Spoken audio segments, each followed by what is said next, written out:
Health पर बात चलती है, ये एक बहुत बड़ा इशू है पूरे लोलाब में।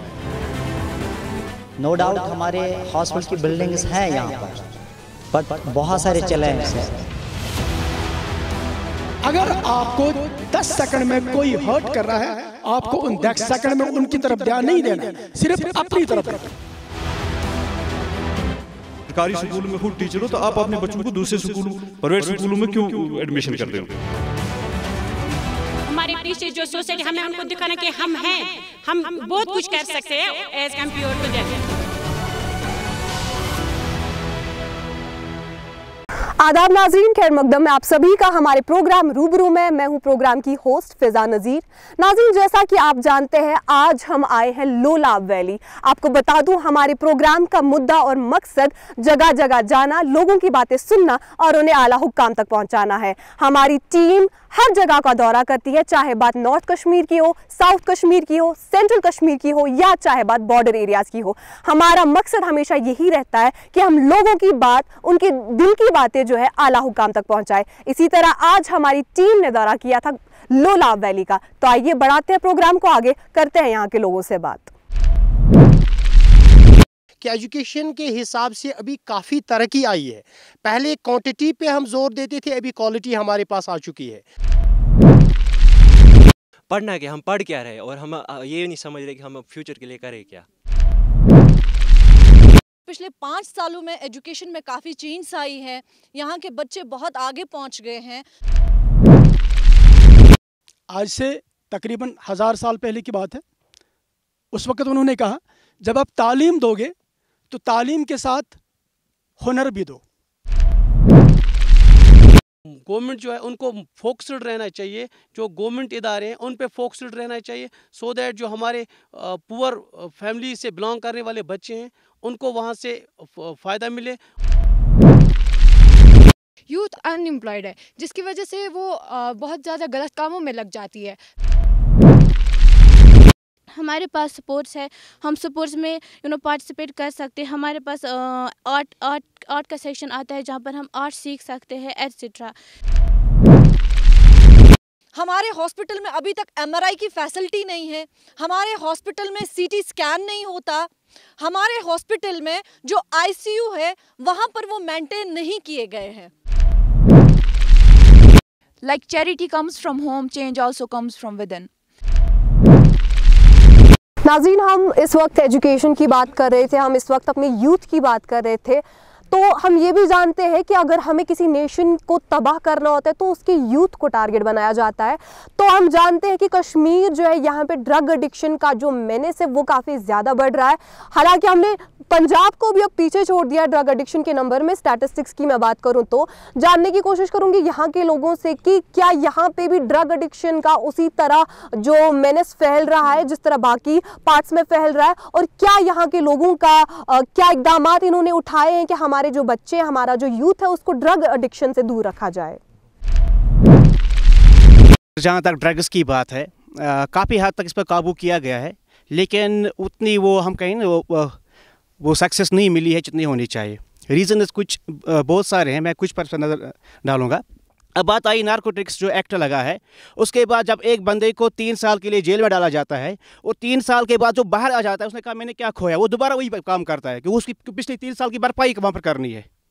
इसलिए वो प्रॉब्लम जो लेक जो हो रहा है कि मेन चीज़ है कि जो स्किल्स देने चाहिए थे यूथ को, जो स्किल्स होने चाहिए उनको पहले वो दिए ही नहीं। अब वो खाली हाथ बैठा है, उसे कुछ तो कुछ करना है।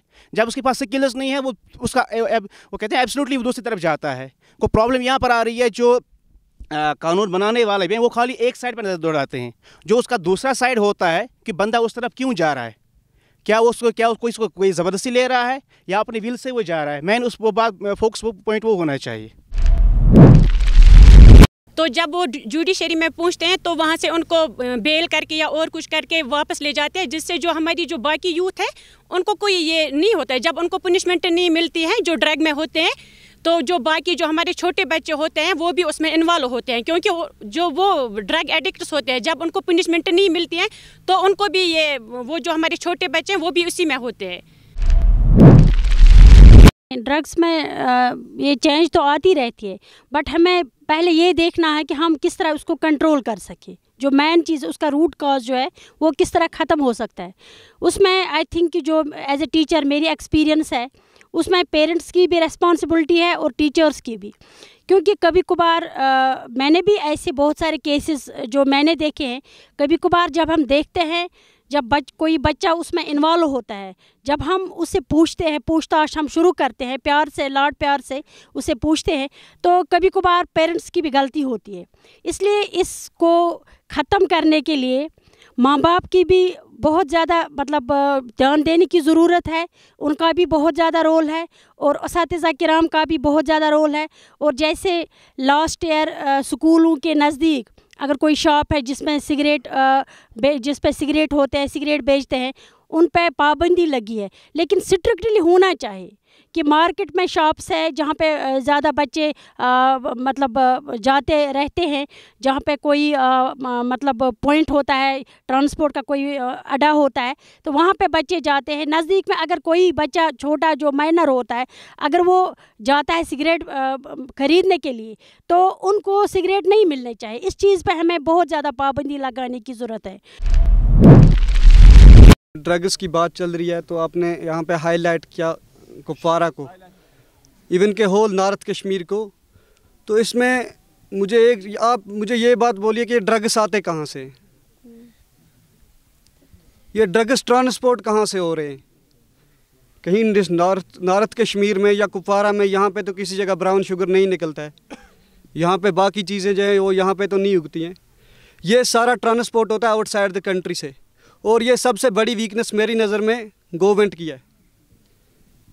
अगर गवर्नमेंट सबसे पहले इस पर स्ट्रिक्ट एक्शन लेगी कि ये ट्रांसपोर्ट हो ही नहीं यहाँ पे, जब यहाँ से ट्रांसपोर्ट बॉर्डर एरिया से यहाँ हमारे डिस्ट्रिक्ट कुपवारा में होता है तो यहाँ पे लास्ट में फंसता कोई भी है जो आगे ट्रांसपोर्ट इधर उधर से करता है वो फंस जाता है, उसके लिए कानून बने, उसको सज़ा मिलती है, लेकिन इस चीज़ को कोई नहीं देख रहा है कि ये ड्रग्स आते कहाँ से। तो वही हमें बता दीजिए कि ये ड्रग्स आती कहाँ से? जैसे आपने कहा कि क्रॉस बॉर्डर से ड्रग्स आती है, तो क्या वजह है कि हमारे पड़ोसी मुल्क जो है हमारी कंट्री के अंदर ड्रग्स भेज रहे हैं, हमारी यूथ को जो है वो टारगेट कर रहे हैं? इसका क्या वजह है?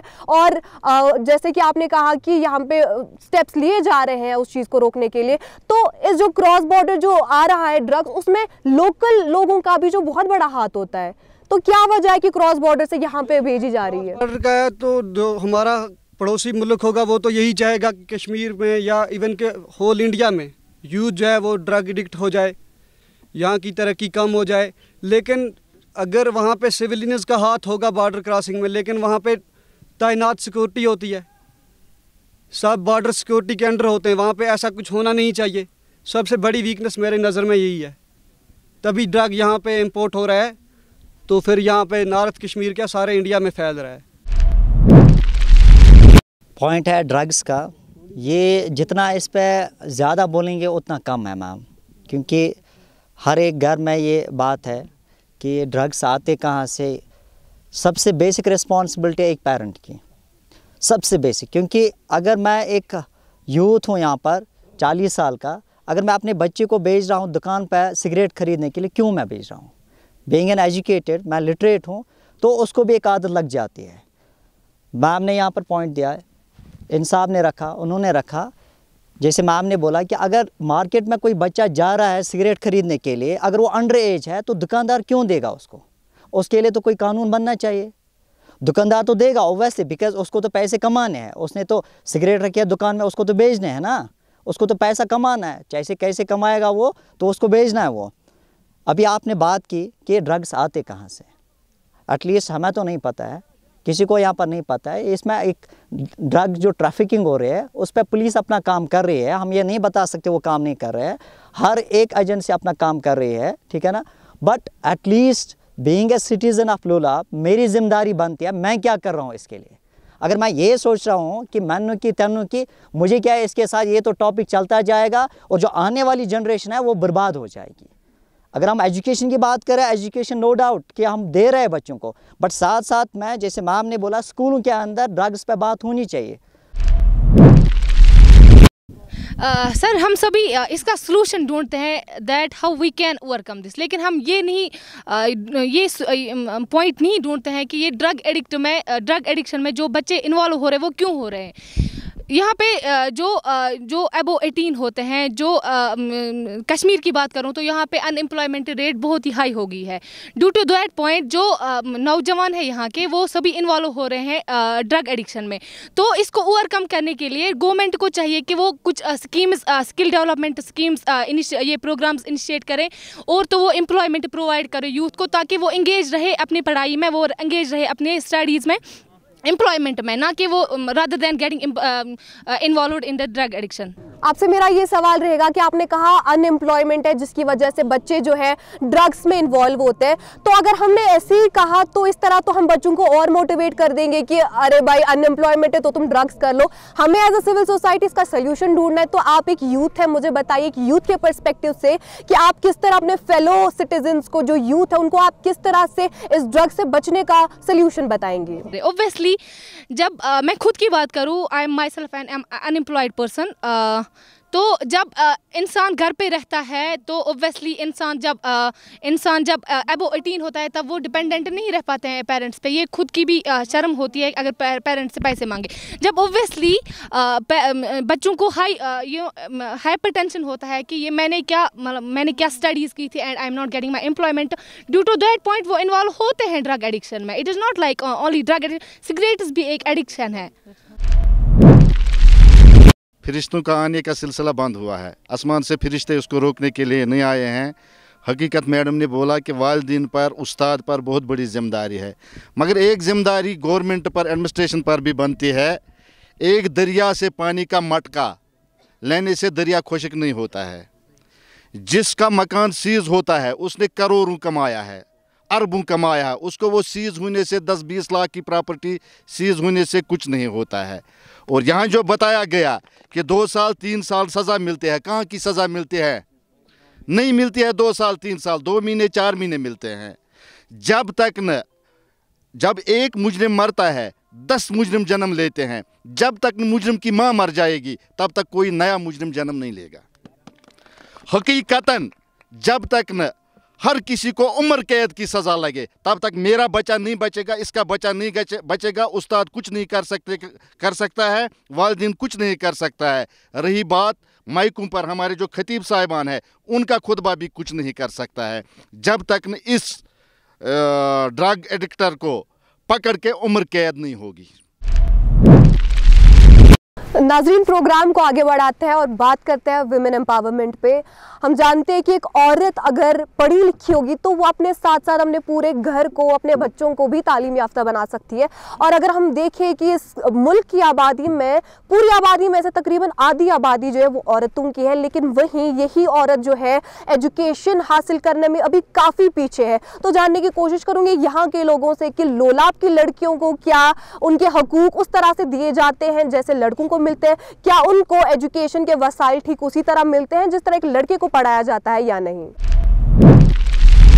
वुमेन एम्पावरमेंट मैं यही कहूँगी, women empowerment is like when women are treated equally as man, there should not be any inferiority और सुपीरियोरिटी कॉम्प्लेक्स। जितने पावर्स मैन को दिए गए हैं उतने ही पावर्स अनडाउटेडली वुमेन को भी है। लेकिन यहाँ पे जो स्टीरियोटाइप्स है हमारे सोसाइटी में, यहाँ पे अगर वुमेन कोई अगर सोसाइटी से बाहर जाए उनके पीछे बातें लग जाती है। देखो इसकी बेटी आगे जा गई, अब इसके पीछे बातें करनी है। तो ये जो माइंड सेट बना के रखा है लोगों ने, the tables are totally turned now, इसको चेंज करना पड़ेगा। और गवर्नमेंट को चाहिए कि वो वुमेन के लिए भी कुछ स्पेशली प्रोग्राम्स स्टार्ट करे ताकि वुमेन भी वो भी इक्वली रहे मैन के साथ। यहाँ पे मैं आपको बता दूं कि गवर्नमेंट ने ऑलरेडी काफ़ी सारे इनिशिएटिव्स ले लिए हैं। कॉन्स्टिट्यूशन की बात करें, जिस तरह के राइट्स एक मर्द के लिए उसी तरह सेम विदाउट एनी डिस्क्रिमिनेशन औरतों के लिए भी हकूक़ रखे गए हैं। उसके बगैर भी काफ़ी सारे इनिशिएटिव्स लिए गए हैं। तो मुझे लगता है कि प्रॉब्लम हमारे कानून में नहीं, प्रॉब्लम हमारी सोसाइटी में है, हमारे लोगों की सोच में। तो मुझे बता दीजिए कि ये स्टीरियोटाइप्स को, इस स्टिग्मा को हम अपने दिमाग से कैसे दूर कर सकते हैं? मैम आपका पॉइंट अच्छा ये है, मैं यही बोल रही हूँ कि जब वुमेन घर से बाहर जाएंगी काम करने के लिए तो ऑब्वियसली उनके पीछे मैन रह जाते हैं जो बातों पे लग जाते हैं। तो मैन को चाहिए कि वो कॉन्स्टिट्यूशन को अच्छे तरीके से समझे, वुमेन के कौन कौन से राइट्स हैं और उनके पीछे बातें नहीं करें, अपने माइंड सेट चेंज करें। Now the tables are totally turned over. Now हमें थोड़ा आगे जाना चाहिए अब। जैसे वुमेन एम्पावरमेंट की बात करते हैं, गवर्नमेंट ने बहुत सारे इनिशिएटिव्स लिए हैं, तो आई थिंक कि women are more capable than man, और जो काम वुमेन कर रही है वो ऑनेस्टली कर रही है एज़ कम्पेयर टू मैन। तो जहाँ अभी वो बात चल रही थी सोसाइटी की, तो हम किसी के दिमाग को लगाम नहीं कर सकते हैं, पाबंदी नहीं लगा सकते सोच को। हमें किसी की सोच की तरह नहीं जाना है, हमें आगे बढ़ना है, हमें काम करना है, हमें सोचना है कि हम सही है, हम सही काम करते हैं। हमें अपने आप पे अपनी कॉन्फिडेंट रहना चाहिए, हमें अपने आप पे भरोसा करना चाहिए, बिलीफ होना चाहिए कि we are doing a good job. हमें करना चाहिए, हम मोर कैपेबल है, सोसाइटी उसमें कुछ नहीं कर सकती है। जी, मैं ये बोलना चाहती हूँ कि लोग तो बातें करेंगे, हमें पीछे मुड़ कर नहीं देखना है, लेकिन हमें आगे बढ़ना है। हमें लोगों को ये दिखाना है, हमें जो ये हमारे पीछे जो सोसाइटी, हमें उनको दिखाना कि हम हैं, हम बहुत कुछ कर सकते हैं एज़ कम्पेयर टू देम। जब तक ना हमारा जहन ये बोले कि हम इक्वल हैं, हर एक मज़ाहिब में औरतों को बराबरी के हुकूक दिए गए हैं, और हम लोगों को चाहिए कि हम इस पर इम्प्लीमेंट करें। हम लोगों को चाहिए कि ये जो इस वक्त कोई भी इंस्पिरेशन वुमेन्स जो इस वक्त हमारे हिंदुस्तान की आगे जा रहे हैं, हमें उनको अपना इंस्पिरेशन बनाना चाहिए, हमें उनको फॉलो करना चाहिए। ये नहीं कि बस वुमेन्स को सिर्फ चार दीवारी के अंदर किचन में ही रखना है, नहीं, ये वो ज़माना चला गया। इस वक्त हम लोगों को चाहिए कि वुमेन एम्पावरमेंट पे और ख़ास तौर पर वुमेन एजुकेशन पे ख़ास ध्यान दे, क्योंकि जब एक औरत एजुकेशन हासिल कर सकते तो कौम हमारा एजुकेशन बन सकता है, यानी एक पूरा ख़ानदान, उसको हम बोल सकते हैं ये ताबिंदा है, या पूरे कौम को हम बोल सकते हैं कि इस वक्त रोशनी में है। तो इसलिए हम लोगों को चाहिए कि सिर्फ़ और सिर्फ मर्दों पे ही नहीं, लड़कों पे ही नहीं, बल्कि अपनी लड़कियों पर भी ख़ास तवज्जो दें। माँ न हो तो वफ़ा कौन करेगा, माँ न हो तो वफ़ा कौन करेगा, ममता का हक अदा कौन करेगा। या अल्लाह हर माँ को सलामत रखना, या अल्लाह हर माँ को सलामत रखना, वरना हमारी ज़िंदगी के लिए दुआ कौन करेगा। जनाब सदर, मोहतरम उसातिज़ा किराम और मेरे अज़ीज़ साथियों, अस्सलामु अलैकुम। आज मुझे उस पुरवकार अज़ीमुश्शान तकरीब में जिस मौजू पर लब कुशाई करने का मौका मिला है, उसका उन्वान है माँ। प्यारे दोस्तों, माँ बोलने में एक लफ्ज़, कहने में एक रिश्ता, लेकिन वसीयत इतनी है कि तमाम मोहब्बतें कम पड़ जाती है इस मोहब्बत के आगे। माँ अल्लाह ताला की अजीम नियामतों में से सरफहरस्त हैं। अजीज़ साथियों, लफ्ज़ माँ अपने अंदर मोहब्बत, शफ़क़त और एहसास के तमाम पहलू समेटे हुए हैं। माँ इस कायनात में सबसे सच्चे रिश्ते का नाम है। माँ अहले ज़मीन के लिए रब करीम का अजीम तोहफ़ा है। रोक लेता है बलाओं को वो अपने ऊपर, रोक लेता है बलाओं को वो अपने ऊपर, माँ का चल मुझे जबरील का पर लगता है। प्यारे भाइयों और बहनों, एक बार एक सहाबी ने हज़रत मोहम्मद सल्लल्लाहु अलैहि वसल्लम से पूछा, मैं सबसे ज़्यादा किसके साथ भलाई करूँ। आप सल्लल्लाहु अलैहि वसल्लम ने जवाब दिया, अपनी माँ से। फिर पूछा, इसके बाद? फरमाया, अपनी माँ से।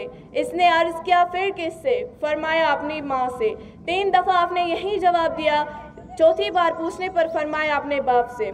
एक बार फरमाया, तुम्हारे खुदा ने माँओं की नाफरमानी तुम पर हराम की है। गैस की माँ वो हस्ती हैं जिसके कदमों तले जन्नत है। माँ आँखों की ठंडक है, दर्दमंदी का गरा कदर नुस्खा है, और नाउमीदी में रोशन चिराग। जब तक तेरा सहारा है मुझे, जब तक तेरा सहारा है मुझे, गहरा पानी भी किनारा है मुझे। माँ की ममता एहसासात का मजमुआ है, और अपनी औलाद के लिए छाऊं गनसाया और सरमाए हयात है।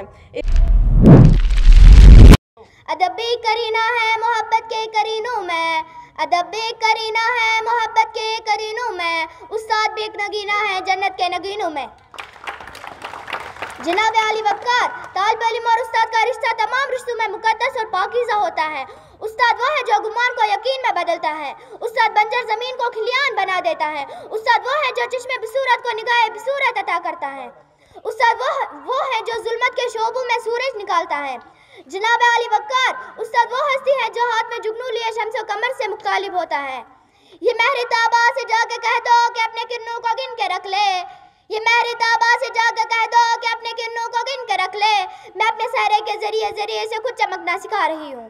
जनाब आली वक्कार इमाम गज़ाली रहमतुल्लाह अलैह फरमाते हैं कि मेरे हकीकी वालिदैन ने मुझे ज़मीन से आसमान पर पहुँचा दिया, लेकिन मेरे रूहानी वालिदैन ने मुझे ज़मीन से उठाकर आसमान की बुलंदियों पर पहुँचा दिया।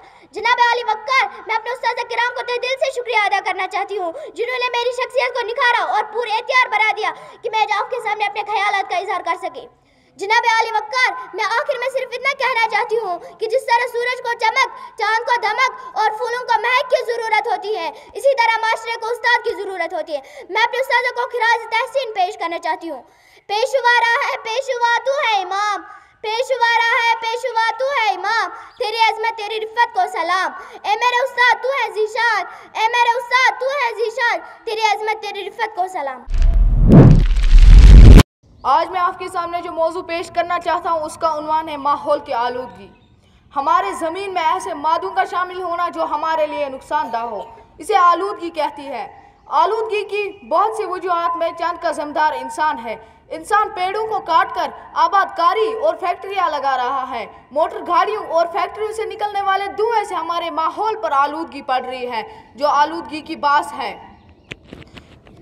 आलूदगी की बहुत सी किस्म है, मसलन हवा की आलूदगी, पानी की आलूदगी, ज़मीन की आलूदगी की वजह से इंसान जल्द और सांस की बीमारियों का शिकार हो रहा है। ओवरऑल जो एजुकेशन हमारा जो है आजकल बहुत ही अच्छे तरीके से चल रहा है और स्कूलों में काफ़ी सुधार आ चुका है और जो स्कूलों में इंफ्रास्ट्रक्चर की जो कमी थी वो भी आहिस्ता आहिस्ता ख़त्म हो रही है और एक अच्छा निज़ाम देखने को मिल रहा है। और सबसे बड़ी चीज़ जो है गवर्नमेंट स्कूलों में वो ट्रेनर टीचर्स मौजूद है, लेकिन एक फोबिया जो है उसको निकालना है, उसको बाहर निकालना है। जब वो बाहर निकलेगा तो बच्चे जो है वो ज़्यादा से ज़्यादा गवर्नमेंट स्कूलों में आएंगे। इस तरह से उन्हें काफ़ी टाइम है, गवर्नमेंट स्कूल में काफ़ी टाइम है और जो सिलेबस है हमारा वो लाइट सिलेबस है और लाइट सिलेबस में बच्चा जो है पढ़ने के साथ साथ उसको खेलना भी बहुत ज़रूरी है, क्योंकि इनबॉर्न टेंडेंसी है, उसके बगैर वो नहीं पढ़ेगा। तो एक बहुत ही बड़ा प्लेटफार्म है गवर्नमेंट स्कूल एक बच्चे के लिए। तो हम भी कोशिश कर रहे हैं कि ये जो हमारा स्कूल है ये टॉप पर आ जाए और एक बहुत बड़ा स्कूल बन जाए डिस्ट्रिक्ट में। नाज़रीन, जहां हमने एजुकेशन की बात कर ली है तो वही बात करते हैं स्पोर्ट्स की, क्योंकि हम जानते हैं कि आजकल के ज़माने में एक बच्चे की ऑलराउंड डेवलपमेंट के लिए सिर्फ एकेडमिक्स ही ज़रूरी नहीं बल्कि को करिकुलर एक्टिविटीज़ में भी बच्चों का होना बहुत ज़रूरी है। हम देखते हैं कि इंडिया के काफ़ी सारे बच्चे ओलंपिक्स में जाके या कई सारे ऐसी स्टेज पर जाके बहुत सारे मेडल्स लाते हैं अपने नेशन के लिए और अपने घर वालों का भी नाम रोशन करते हैं। तो यहाँ के लोगों से मैं जानना चाहूँगी कि स्पोर्ट्स इंफ्रास्ट्रक्चर यहाँ का कैसा है? क्या यहाँ पर बच्चों को खेलने के लिए प्ले फील्ड्स है? क्या यहाँ पे उनको वो सारे इक्विपमेंट्स, वो सारी फैसिलिटीज दी जा रही है जिसकी वजह से ये अपने आप को स्पोर्ट्स में अपना करियर बना सकते हैं या नहीं? देखिए मैडम, जहाँ तक स्पोर्ट्स की बात है, मैं पूरे लोलाब की बात करूँ तो कहीं मतलब कुछ गांव ऐसे हैं जहाँ मैडम मतलब ग्राउंड हैं जहाँ पर स्पोर्ट्स की बहुत बड़ी प्रॉब्लम है। कुछ जगहों पे स्पोर्ट्स की प्रॉब्लम है। अभी की एजुकेशन की बात चल रही थी, वहीं से टीचरों की भी बात चल रही थी। हाँ, इनका एक गवर्नमेंट स्कूलों में एक फ़िज़िकल टीचर अलग से होता है। जैसे कि मैं अपने हाई स्कूल की बात करूं, मैं इस गांव से ताल्लुक़ रखता हूं, मैं इसी गांव की बात करूं कि पास में मेरा हाई स्कूल रहता है। 45 कनाल्स हाई स्कूल के नाम पे हैं।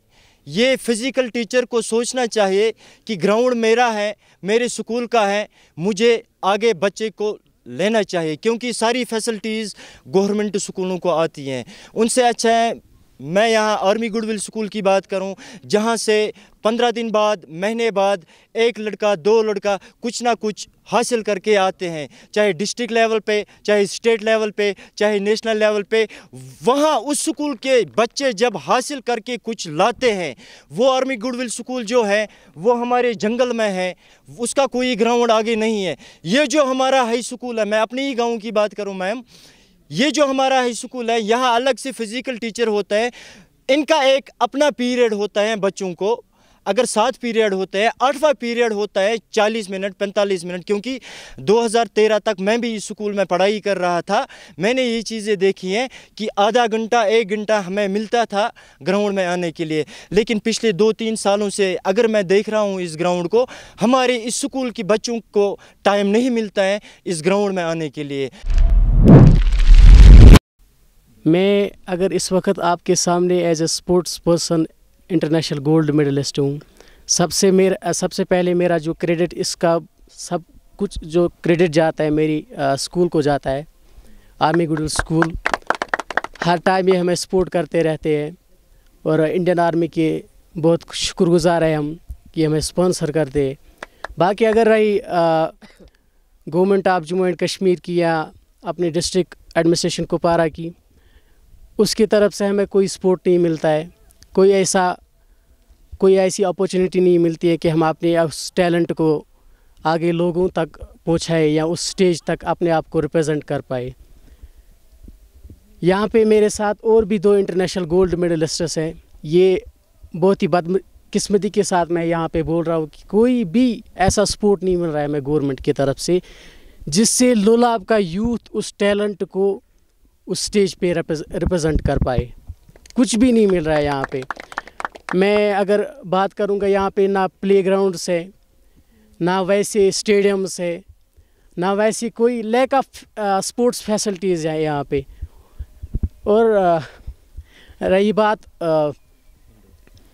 हमारी टैलेंट की, वो हमारे यूथ में कम नहीं है। इंशाल्लाह अगर हम सबको एक मौका मिलेगा उस टैलेंट को शो करने के लिए, इंशाल्लाह उम्मीद यही है कि हमारे यूथ IPL नहीं बल्कि एशियन मेडलिस्ट्स बनेंगे, इंटरनेशनल गोल्ड मेडलिस्ट्स बनेंगे, ओलंपिक गोल्ड मेडलिस्ट्स बनेंगे। हमारे में है वो पोटेंशियल कि हम अपने इस लोला वैली का नाम रोशन करेंगे और अपने जम्मू कश्मीर का नाम रोशन करेंगे। जहाँ तक सपोर्ट्स की बात है, हमारे जो लोला में बहुत सारे ऐसे प्लेयर हैं जो इंटरनेशनल नेशनल खेल चुके हैं, लेकिन उनको एक सपोर्ट्स में जो सपोर्ट नहीं मिलता। और रही बात स्पॉन्सर की, अगर हमें एजेस चंडीगढ़ में नहीं होते, हम एजेस चंडीगढ़ में नहीं होते तो शायद हम नहीं खेल पाते, क्योंकि एजेस चंडीगढ़ की वजह से ही हम आगे खेल चुके हैं, इंटरनेशनल नेशनल खेल चुके हैं। और स्पॉन्सर की जो बात है वो आर्मी से हो रही है हमारी। और रही बात इंडोर की, हमारे यहाँ पे लोला में जो प्रॉब्लम है, यहाँ पे इंडोर की बहुत प्रॉब्लम है, स्पोर्ट्स कॉम्प्लेक्स की जो बात है।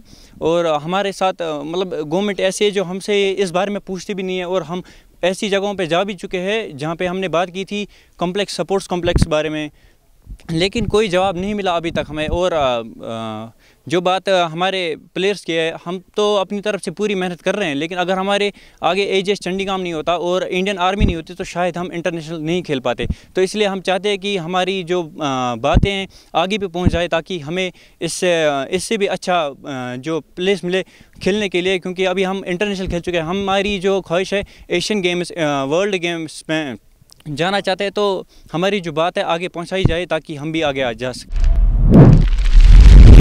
नाज़रीन, हमारे प्रोग्राम का वक्त यहीं पर इख्तिताम को पहुंचता है। जैसा कि आप जानते हैं, हमारे व्यूवर्स की रिक्वेस्ट पे आज हमारी टीम ने लोलाब का दौरा किया था। इसी तरह हमारी टीम अगला दौरा आपके इलाके का भी कर सकती है। सिर्फ हमारे दिए गए साइट्स पर हमें राब्ता करें, हमें ईमेल करें। तब तक के लिए दीजिए हमारी टीम को इजाज़त। अल्लाह हाफ़िज़।